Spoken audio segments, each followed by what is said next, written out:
আজকে কি রান্না করতেছো?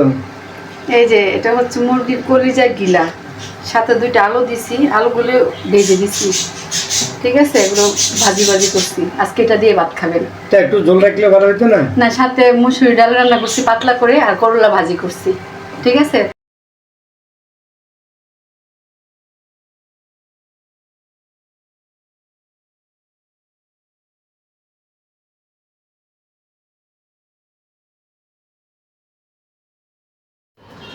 দেখি করলা ভাজিটা।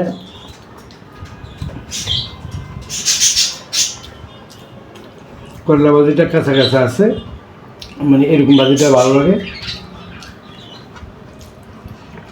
আচ্ছা, তারপরে মানে কলিজা বোনা, মানে গিলা কলিজা বোনা না, ভালো হচ্ছে। মানে সাথে যদি ডালটা হয় তাহলে তো আর একটু ভালো হবে। সে ডালটা দাও তো একটু। শুকনো শুকনো খেতে ভালো লাগে না, মানে একটু ভিজে খেলে মানে খাবারটা মানে টেস্টটা তার জন্য এই পাতলা ডাল রান্না করছি। আমি জানি যে আপনি একটু মানে সবসময় পাতলা ডাল রান্না করবো, ঠিক আছে? আর আর এত কি সাঁতার কাটবো ডাইলে আমি? হ্যাঁ, মানে এটা কি সাঁতার কাটবো? ডালের মধ্যে সাঁতার কাটতে হয়, বুঝতে পারছেন? সাঁতার কাটেন। হ্যাঁ, দেখি খাওয়া দাওয়া খাই আমি। খান।